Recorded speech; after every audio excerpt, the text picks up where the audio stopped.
After aging out of the system, a young man inherited a worthless cabin for $4. But what he found inside its chimney would unravel a secret that had been buried for decades and force him to choose between a safe future and a dangerous truth. If you've ever felt like you were starting over with nothing, or if you've ever discovered a family secret that changed everything, this story is for you. Stick around, and if it resonates, maybe think about subscribing. It helps these stories find the people who need them most. The bus seat vibrated with a low, tooth-loosening hum that had been my only constant companion for the last 6 hours. It was my 18th birthday. For most people, that means a party, a car, or at least a cake with questionable frosting. For me, it meant a one-way ticket out of the Lakewood group home for boys and a manila envelope resting on my lap. The envelope felt heavier than it should, weighted down by 2 years of institutional silence and a future that was a complete and total blank. The world outside the grimy window was a smear of green and gray, trees blurring into a rain-slicked sky. I watched the city give way to suburbs, the suburbs to patchy farmland, and the farmland to the dense, unforgiving woods of the Northern Territories. Each mile marker was a nail in the coffin of the life I'd known. Not that it was much of a life to begin with. 2 years. 2 years of scheduled meals, mandatory counseling, and the perpetual low-grade hum of other people's misery. 2 years since my grandmother Elena had died, and the world had tilted off its axis. The bus hissed to a stop at a crossroads marked by little more than a leaning wooden sign that read, Silver Creek, population 412. The driver, a man with a face like a worn-out catcher's mitt, grunted without looking at me. "This is it, kid." End of the line. I grabbed my single duffel bag from the overhead rack. It contained 3 changes of clothes, a worn paperback, and the toothbrush I'd been issued on my first day at Lakewood. Everything I owned in the world. As I stepped down onto the wet gravel shoulder, the bus pulled away with a hydraulic sigh, leaving me in a sudden, profound silence, broken only by the drip of water from the pine branches overhead. The air was different here. It was clean, sharp, and cold, smelling of wet earth and pine needles. It was the smell of my childhood, a scent I hadn't realized I'd forgotten until it hit me like a physical blow. For a moment I just stood there, my worn sneakers sinking slightly into the mud, a ghost in a place I hadn't seen in a decade. I looked down at the envelope in my hands. My name, Leo Vance, was typed neatly on the front. Inside was my final severance from the state of California, a copy of my birth certificate, my new Social Security card, and another, smaller envelope, yellowed with age.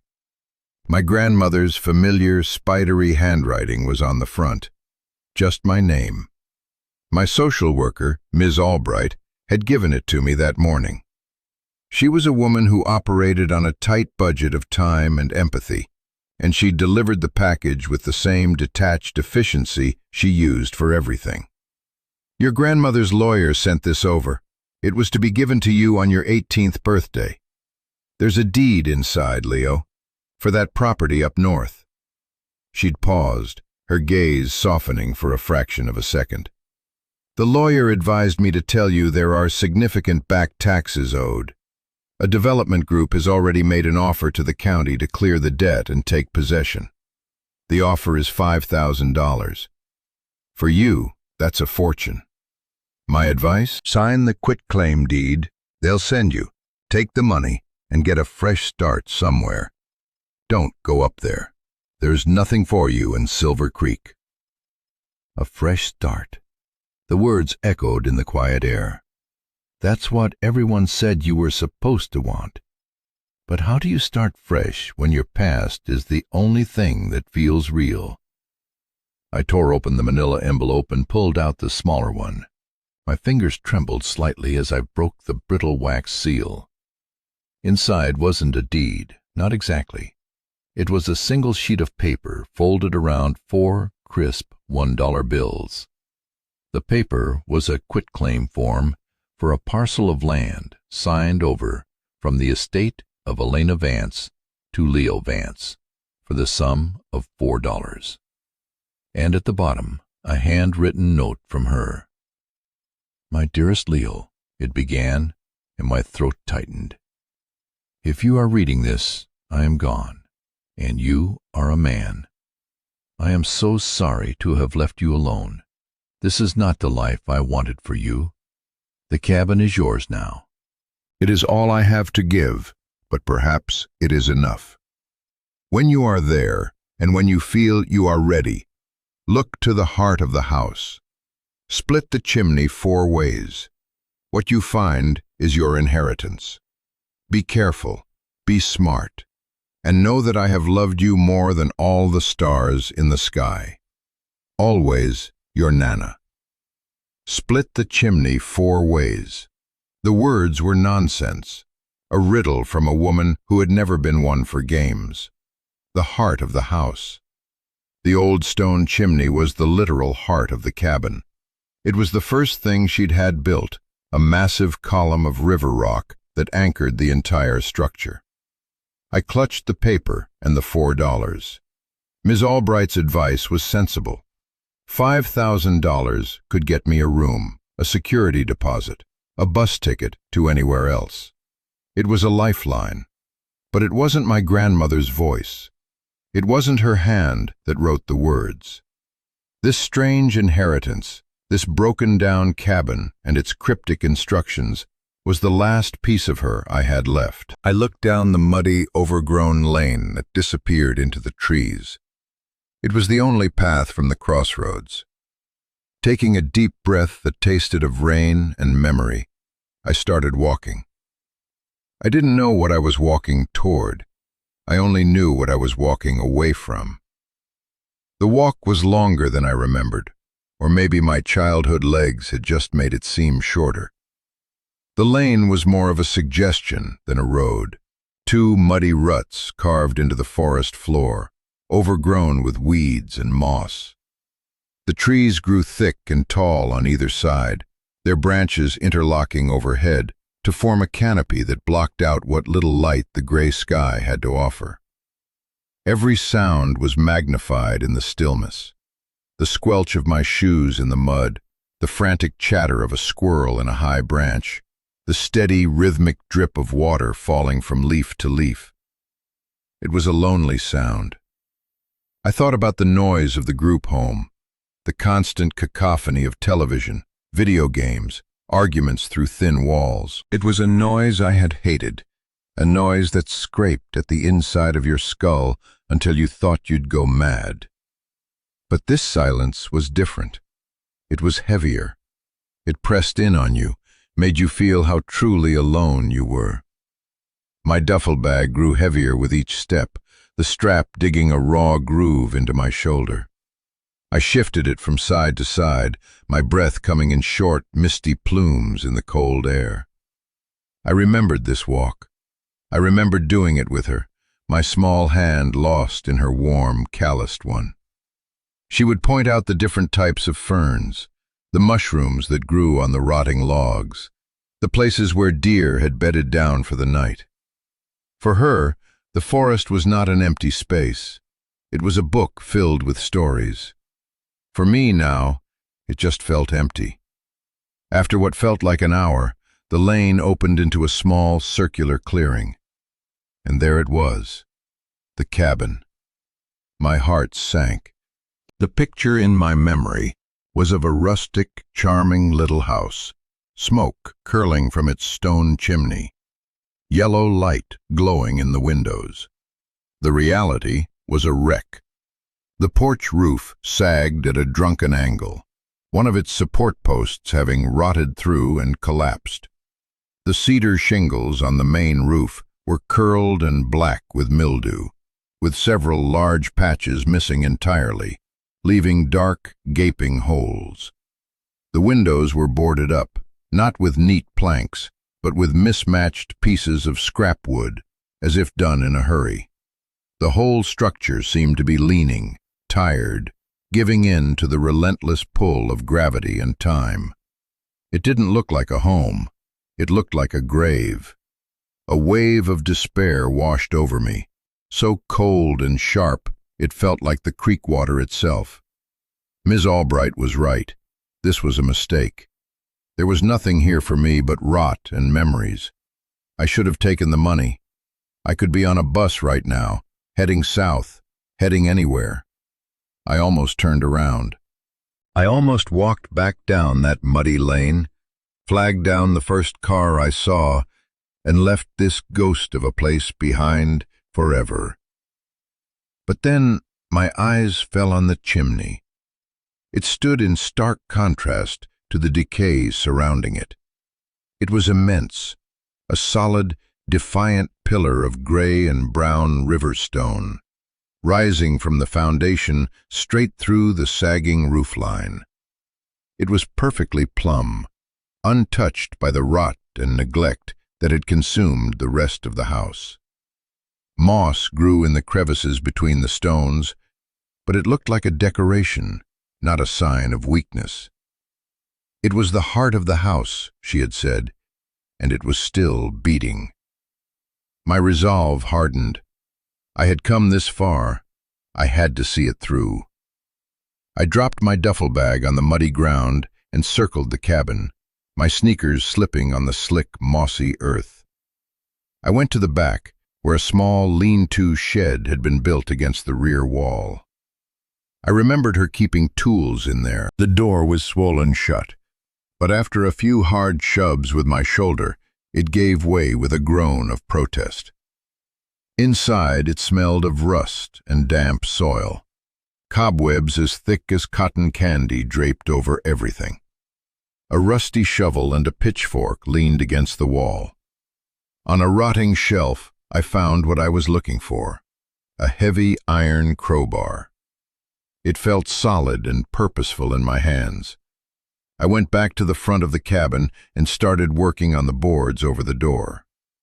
The nails were old and rusted, and they shrieked as I pried them loose one by one. It was hard work. My hands, soft from 2 years of institutional idleness, were quickly rubbed raw. Sweat mingled with the fine mist of rain on my forehead. But with each nail I pulled, I felt a small piece of the despair fall away, replaced by a grim determination. Finally, the last board came free. I tossed it aside and faced the door. The old brass knob was tarnished green, but it turned. With a deep, shuddering groan, the door swung inward into darkness. The air that wafted out was thick and musty, the smell of trapped time, of dust and decay, and the faint, lingering scent of wood smoke. It was the smell of her house. Taking a breath, I stepped across the threshold. I was home. The inside was a single large room, choked with dust and draped in the ghostly shrouds of cobwebs. What little light filtered through the remaining boarded windows revealed the vague shapes of furniture covered in white sheets. A thick layer of dust, disturbed only by the tracks of mice, covered the wide plank floor. It was a scene of perfect, undisturbed neglect. My eyes were immediately drawn to the fireplace. It dominated the far wall, a cavernous opening of blackened stone, large enough to stand in. The chimney breast above it was a mosaic of carefully fitted stones, each one a different size and shape, a different shade of gray, brown, or tan. It was a work of art. I walked toward it, my footsteps echoing in the silent room. I ran my hand over the cool, rough surface of the stones. They were solid, immovable. How was I supposed to split this? It made no sense. I remembered her riddle. Split the chimney 4 ways. not destroy it, split it, 4 ways. The chimney had 4 sides, 2 inside the cabin, 1 on the left exterior wall, and 1 on the right. Maybe she meant 1 for each side. I started with the front, the massive face that dominated the room. I ran my hands over every stone, pushing, tapping, feeling for anything unusual. Nothing. The stones were set in hard, unyielding mortar. I felt a flicker of frustration. Was this just a wild goose chase? A metaphor from a dying woman that I was taking too literally? Maybe it was just her way of telling me to make this place my own, to metaphorically rebuild my life from the center out. But the $4, the specific phrasing, it felt too deliberate for a simple metaphor. I moved to the right side of the chimney, a narrower section of stonework that formed part of the wall between the main room and a small partitioned-off area that must have been her bedroom. Again, I checked every stone. I was about to give up on this side when my fingers brushed against a stone that felt different. It was a small, squarish gray stone, no bigger than my hand, set about chest high. It wasn't the texture that was different, but the temperature. It was slightly warmer than the stones around it. A trick of the air, maybe? I pushed on it. It didn't move. I tapped it with my knuckle. The sound was subtly different, not a dull thud, but a slightly hollower knock. My heart began to beat faster. I examined the mortar around it. It was a slightly different color, a shade lighter, and if I looked closely, I could see a hairline crack, almost invisible. I took out the crowbar I'd brought inside. Using the thin, flattened end, I carefully worked it into the hairline crack. I wiggled it gently, not wanting to damage the stone. The mortar crumbled into dust. The stone shifted. I put the crowbar down and used my fingers to work it back and forth. It was snug, but it was definitely loose. With a final pull, it came free from the wall, revealing a dark, square cavity behind it. My breath caught in my throat. It was real. The riddle was real. My hands were shaking as I reached into the dark opening. My fingers brushed against a package wrapped in what felt like oilskin, tied securely with twine. It was small, about the size of a brick. I pulled it out and carried it over to the dusty table in the center of the room. For a long moment, I just stared at it. This was it. The inheritance. The secret. A part of me was terrified to open it. Whatever was inside would change things. It would answer questions I hadn't even known how to ask. And it would erase the simple, sad story I had told myself about my grandmother. That she was a kind, quiet woman who had lived a simple life and died an ordinary death. This package felt anything but ordinary, but I couldn't stop now. With trembling fingers, I untied the twine and unfolded the stiff, waxy cloth. Inside were 2 things, a thick bundle of $100 bills and a letter. The money was a shock. It was more cash than I had ever seen in my life. I didn't count it, but it had to be thousands of dollars. Enough to follow Ms. Albright's advice, enough for a fresh start. But it was the letter that held my attention. It was her handwriting, the same spidery script from the note, but this felt different, more urgent. I unfolded the pages. "My Leo," it began, "if you have found this, you have been both clever and brave, and I am so proud of you. I am also so very sorry.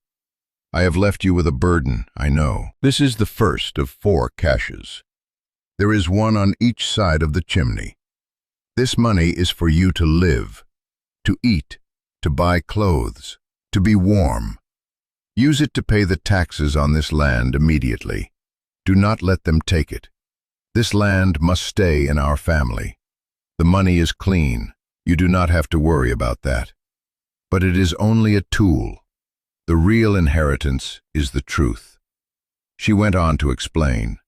She wasn't just Elena Vance, the quiet gardener and baker I remembered. Years ago, before I was born, her name had been Elena Petrova.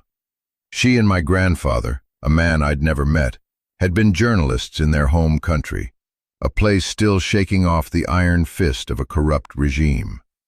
They specialized in exposing corporate and government corruption. They had been good at it, too good.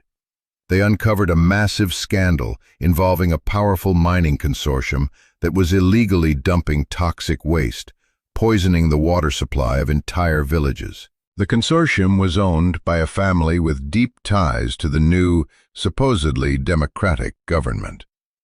Before they could publish their findings, my grandfather was killed. It was staged to look like a car accident. Elena knew she was next.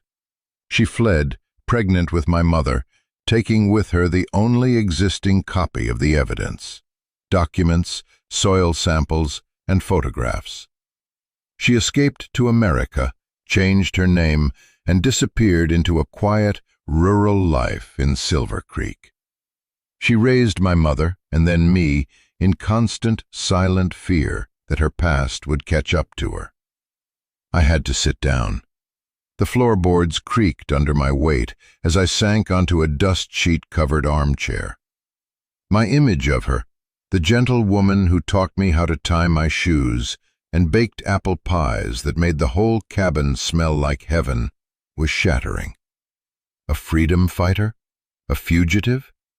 It was like a movie plot, not the story of my grandmother. I looked at the money, then at the letter. The mining consortium she mentioned. She didn't name it, not in this letter. She just called it the Phoenix Group, because it always rose from the ashes of its own destruction. She wrote that they had expanded, gone global. They were now a massive development corporation. The same corporation, I realized with a jolt of ice in my veins, that was trying to buy this land. They weren't just sniffing around a worthless property for a new resort. They were trying to bury the last loose end. They were trying to bury her. And now, they were trying to bury me.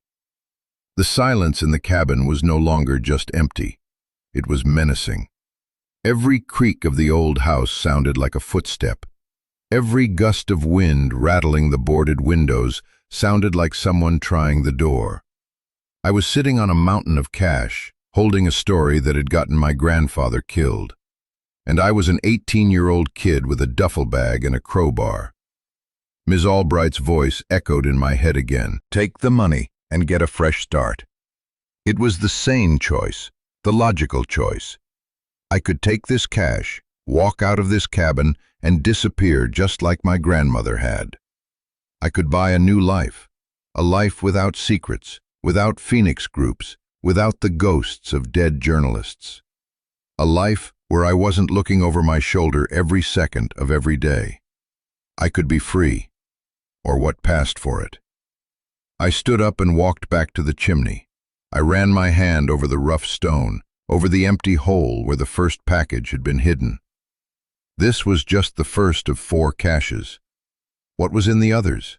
More money? Or something else? The truth, she had said. The real inheritance. This is the point where a story can go one of 2 ways, isn't it? The hero can take the easy path or the hard one. And maybe you've faced a moment like that in your own life. A moment where you have to choose between what is safe and what is right. A moment where you discover that the story you've been told about your family or your life is a lie. If you've ever been there, let me know in the comments. I read every one, and I think it's important for us to know we're not alone in these moments. The weight of a choice like that, it's heavy. And for a while I just stood there, in that dusty, silent cabin, feeling that weight settle on me. I was just a kid. I'd spent the last 2 years being told what to do, where to go, when to eat. I had no power, no resources, no one in my corner. Fighting a faceless corporation seemed like a fantasy. Running seemed like survival. I cried. I sank to the floor and just cried. I cried for my grandmother, for the life of fear she must have lived. I cried for my grandfather, a man I never knew but who suddenly felt real.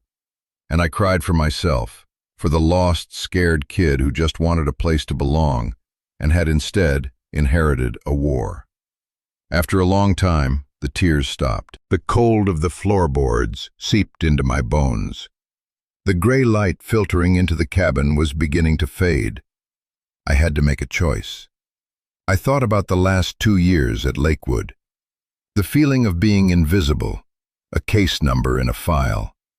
The feeling that my life didn't matter, that it was just something to be managed until I could be discarded by the system. My grandmother had spent her entire life running so that my mother, and then I, could have a life that mattered. She had lived in the shadows so we could live in the sun. And now, that same shadow was falling over me.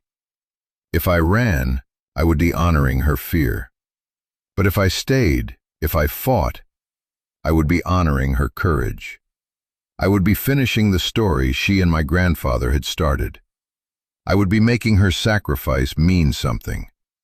I wouldn't be a case number anymore. I would be Elena Petrova's grandson. I took a deep, shuddering breath. I would not run. I got to my feet, my legs stiff and cold. I picked up the crowbar. It was time to find the second cache.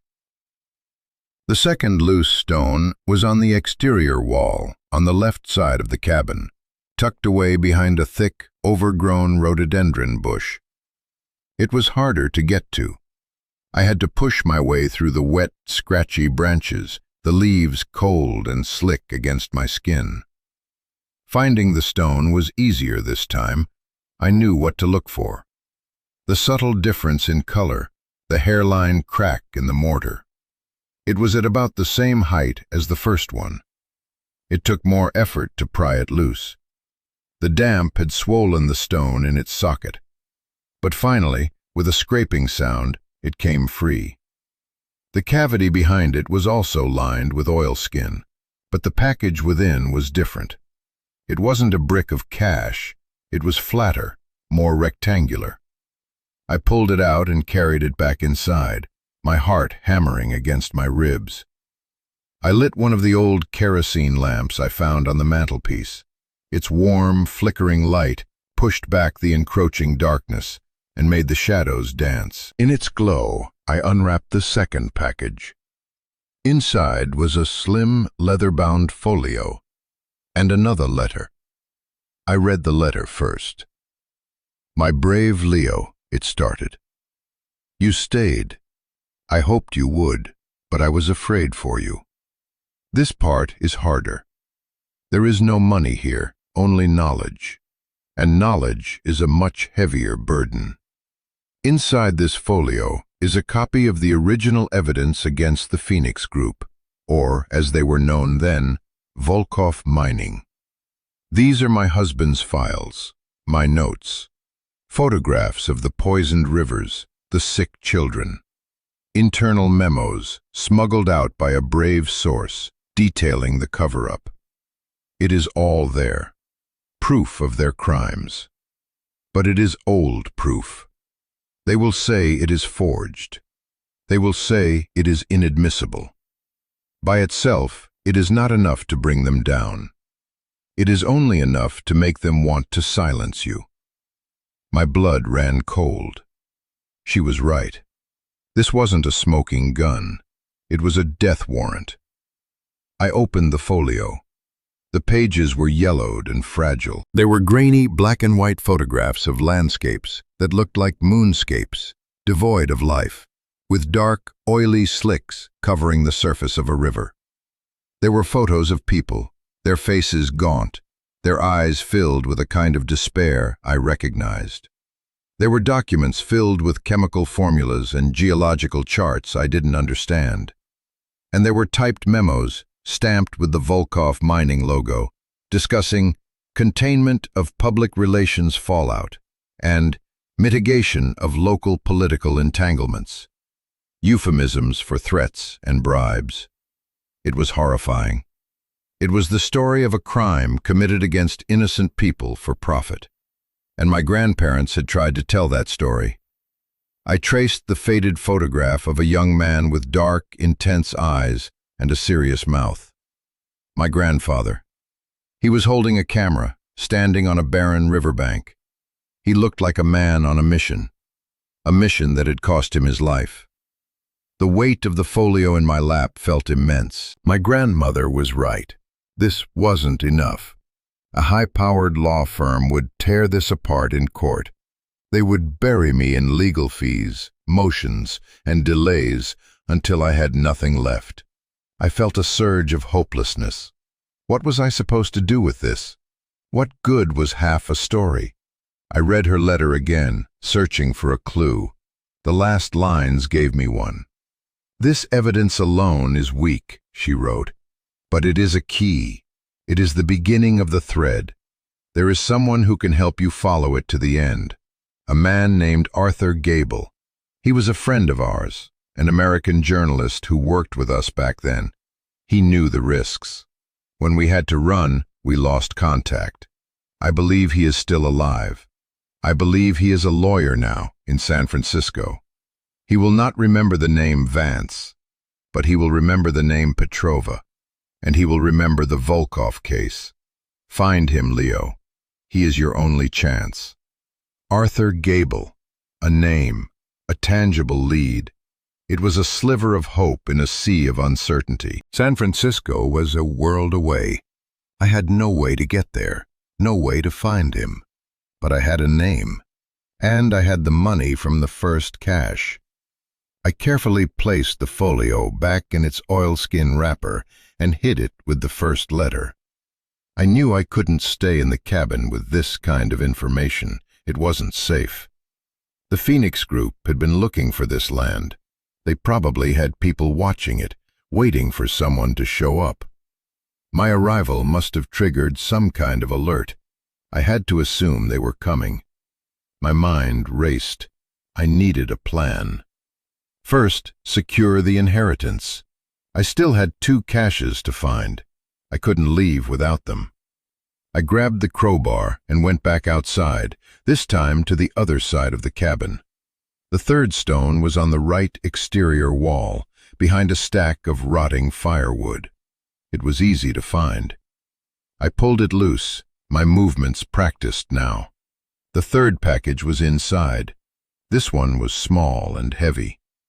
Back inside the lamplit cabin, I unwrapped it. It contained no letter, just a vintage reel-to-reel tape recorder and a single small tape. And tucked beside it, a small velvet pouch. I opened the pouch and tipped its contents into my palm. A single, heavy, old-fashioned brass key. A tape recorder?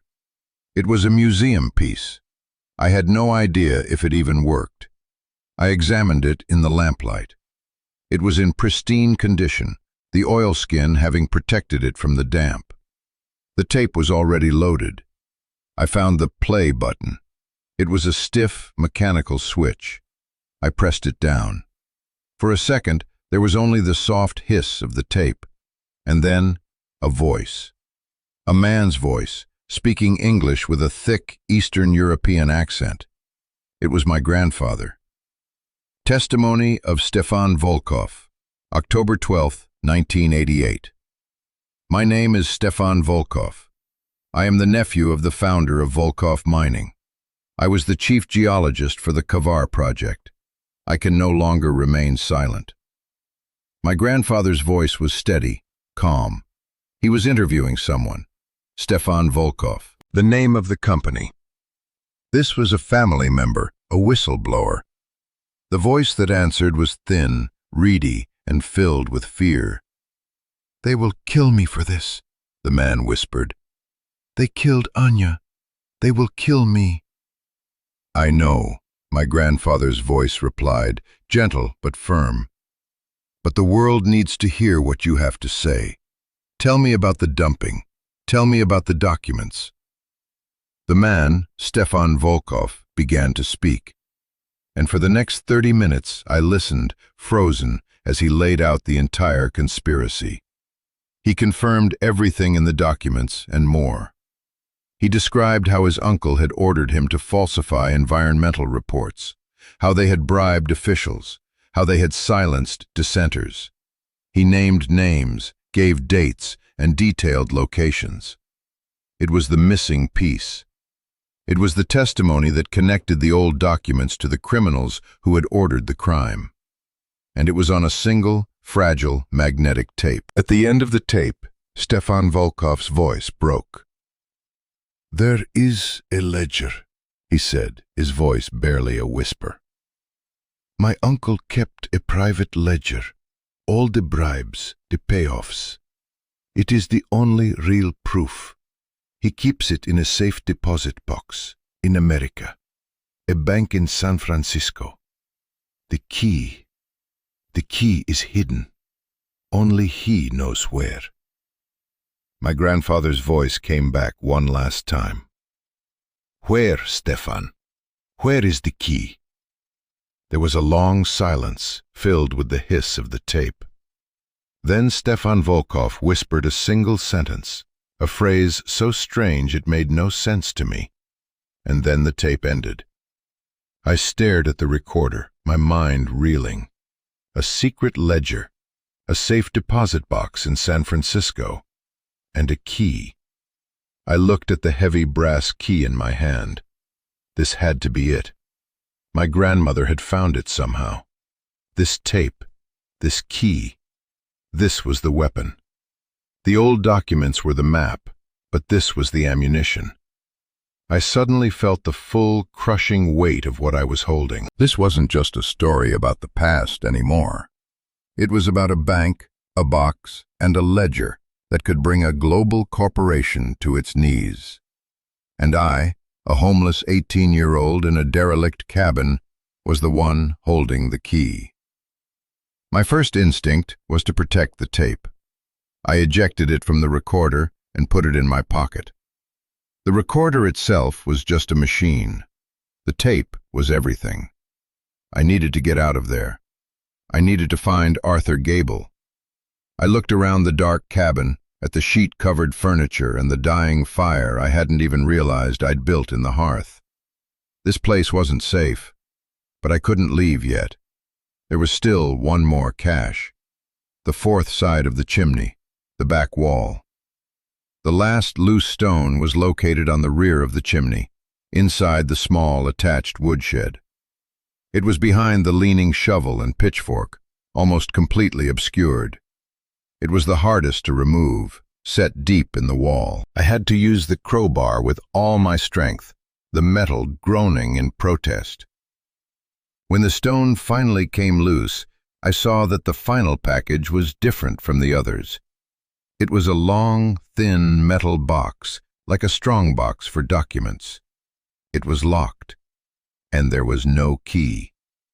I felt a surge of frustration.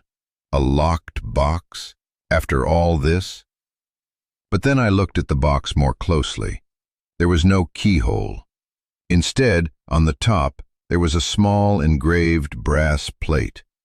It had a single word on it, Elena, my grandmother's name, and below it a sequence of 4 numbers, a combination lock.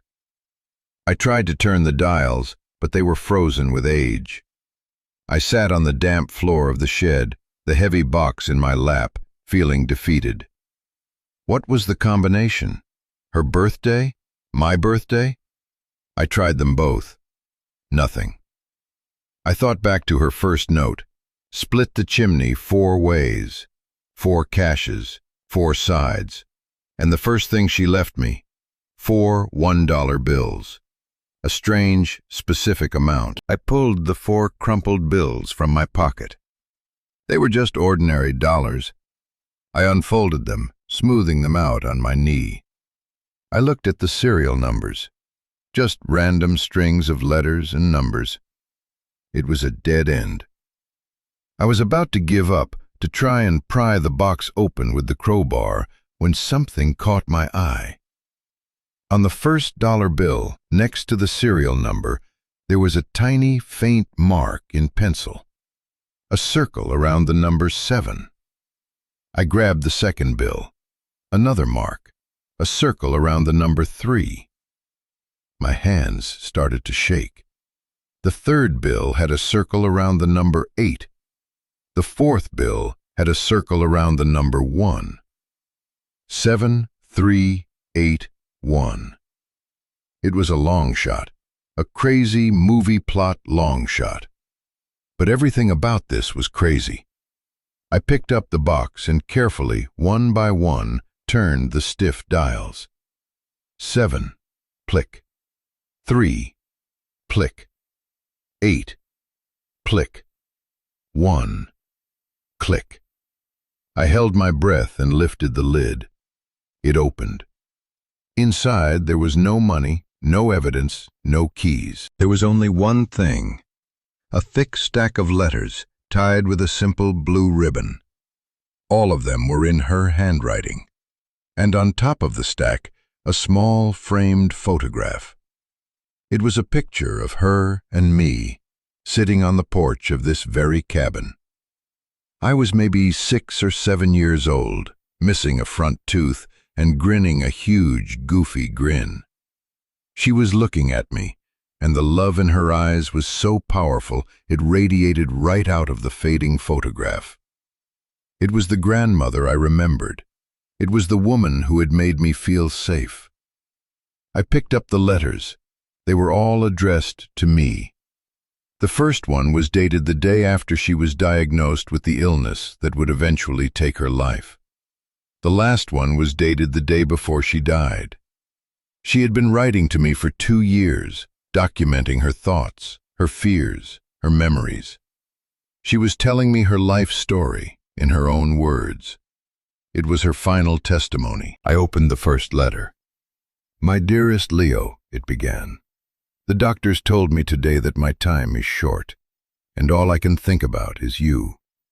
There is so much I never told you, so much I was too afraid to say. I am going to try to say it now, so that one day, when you are a man, you will know who you are and where you come from." I didn't move for hours.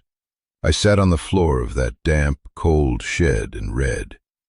I read about her childhood, her courtship with my grandfather, their shared passion for justice. I read about the terror of their flight, the heartache of leaving her home behind. I read about her struggles as a single mother in a new country, the constant fear of discovery.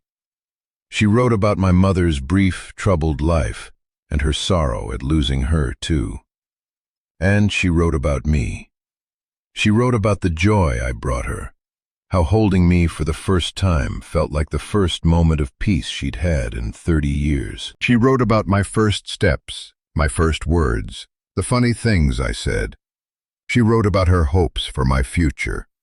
And in the final letter, she gave me my inheritance. "I have left you with a choice, my love," she wrote. "The money from the first cash is yours, no matter what. It is your start. Take it and build a good life for yourself. Forget all this. Forget the Phoenix Group. Forget the ledger. Survive. That is all a grandmother should ask. But I have also left you the tools of a warrior, if you choose to be one.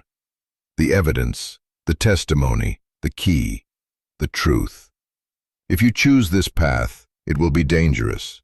They will try to crush you, but you will not be alone. Arthur Gable is a good man, and the truth has a power all its own. This is a choice only you can make, the easy wrong or the harder right. Whatever you choose, know this. You were the light of my life, Leo. You were my second chance. Live a life of purpose. Live a life of kindness. That is all that matters.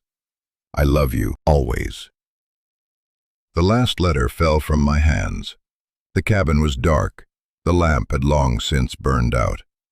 The only light was the pale, ghostly glow of the moon through the holes in the roof. The choice. The easy wrong or the harder right. For 2 years I had been adrift, a piece of driftwood on the ocean of the foster care system. I had no purpose, no direction. I was just surviving. But my grandmother hadn't just survived. She had protected. She had preserved. She had prepared. This cabin wasn't an inheritance of property. It was an inheritance of purpose. She had passed the torch to me.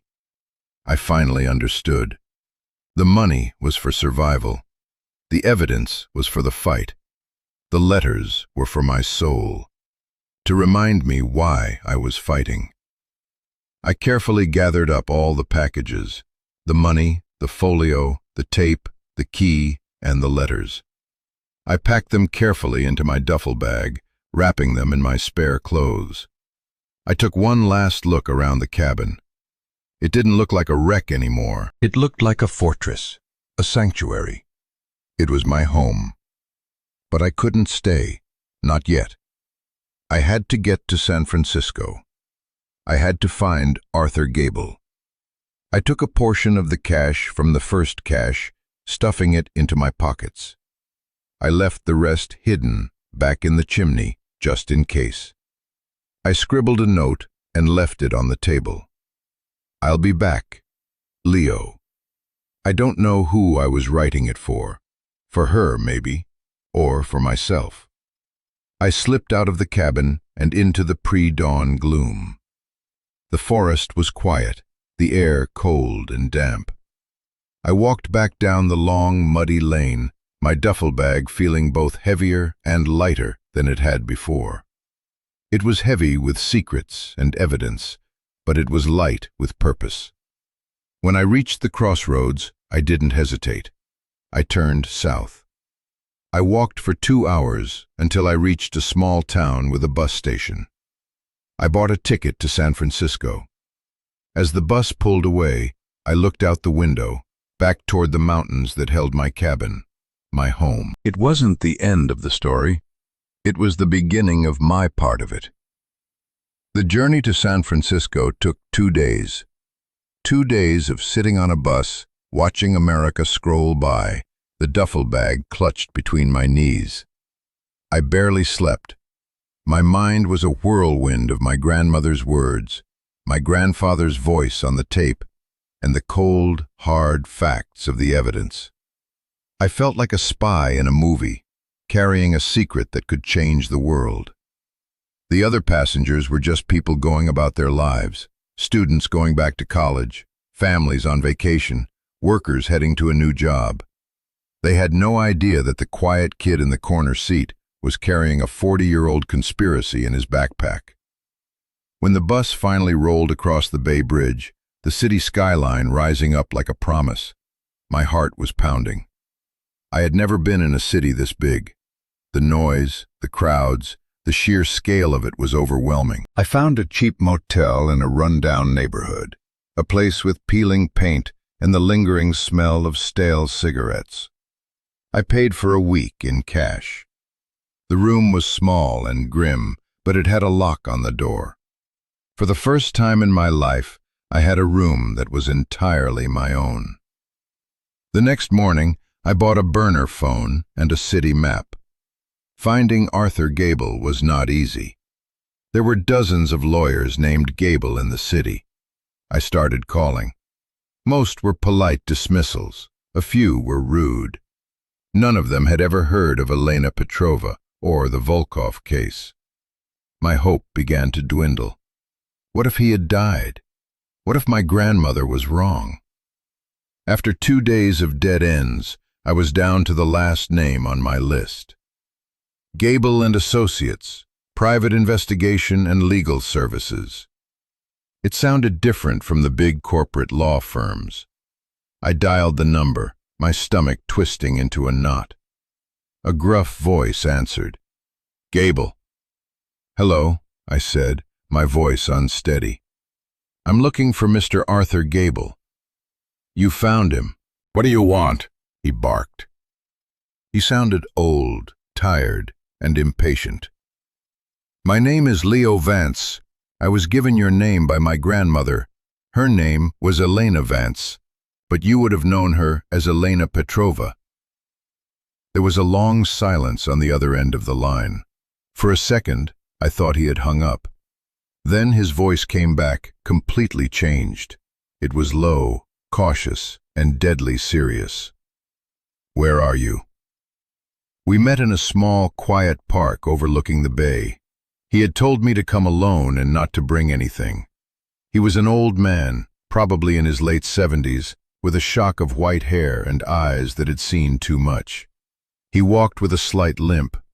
He didn't look like a high-powered lawyer. He looked like a retired beat cop. He studied me for a long time, his gaze intense. "You have her eyes," he said finally. He told me to tell him the story, from the beginning. I told him everything. About aging out of the system, the cabin, the chimney, the 4 caches. I told him about the money, the documents, the tape, the key, and the letters. He listened without interruption, his expression unreadable. When I was finished, he just stared out at the gray water of the bay for a long time. "I wondered what happened to her," he said, his voice thick with emotion. "We knew they were coming for her. I told them to run, to disappear. I never knew if they made it." He turned back to me, his eyes hard. "You know what you're holding, kid? You're holding dynamite. The Phoenix Group. They're one of the biggest, most ruthless private equity firms on the planet. They have judges and politicians in their pocket. They don't just bury their mistakes. They bury the people who find them." "I know," I said. "My grandmother told me." "She was a brave woman," Gable said. "Braver than me. I ran from that story. I became a lawyer, took small cases, tried to forget, but I never did." He looked at me, a new light in his old eyes. "That ledger Stefan Volkov talked about. If it exists, and if we can get it, it changes everything. It's not just about a 40-year-old crime. Volkov mining was the seed from which the Phoenix Group grew. Their entire empire is built on a foundation of corruption and murder. That ledger could unravel all of it." He leaned in closer. "This is what we're going to do. First, you're going to give me that key and the tape. I have a safe that's safer than that motel room of yours. Second, you're going back to Silver Creek." "Go back?" I was stunned. "It's not safe there." "It's the safest place for you," he countered. "They're looking for a ghost, a loose end from the past. They're not looking for a kid fixing up his grandma's cabin.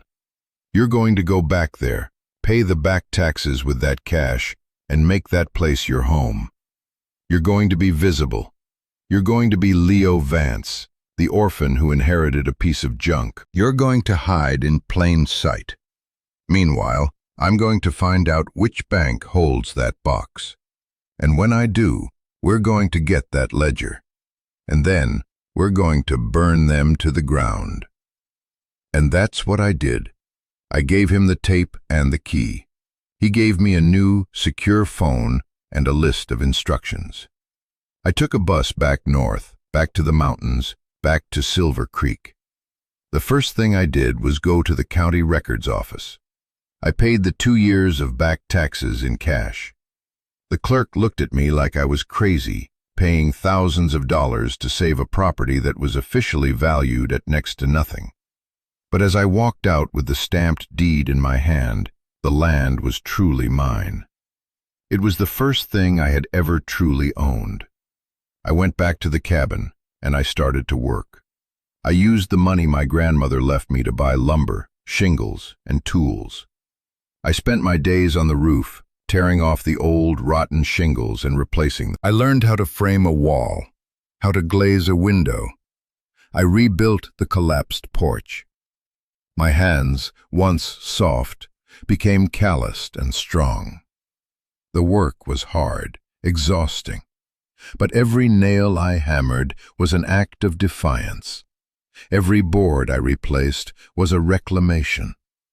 I wasn't just fixing a cabin. I was rebuilding my life. The locals in Silver Creek started to notice. The man at the hardware store, a gruff old-timer named Ben, started giving me discounts. The woman who ran the diner, Maria, would pack me extra food when I came in, covered in sawdust and dirt. They didn't ask questions. They just saw a kid trying to make a go of it, and they helped. For the first time since my grandmother died, I didn't feel completely alone. I felt like I was part of a place. Months went by. The cabin slowly transformed. It was still rustic, still scarred by time, but it was solid. It was warm. It was mine. I would spend my evenings reading my grandmother's letters by the light of the fire in the great stone fireplace.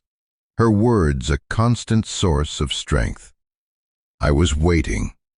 And then, one rainy autumn evening, the new phone Gable had given me rang. It was him. "I found it," he said, his voice tight with excitement. "The bank, the box number. It took some doing, some old contacts, and a lot of money I don't have. But I found it. It's time, Leo. It's time to go to war." The story doesn't end there. In fact, that's where the real battle began.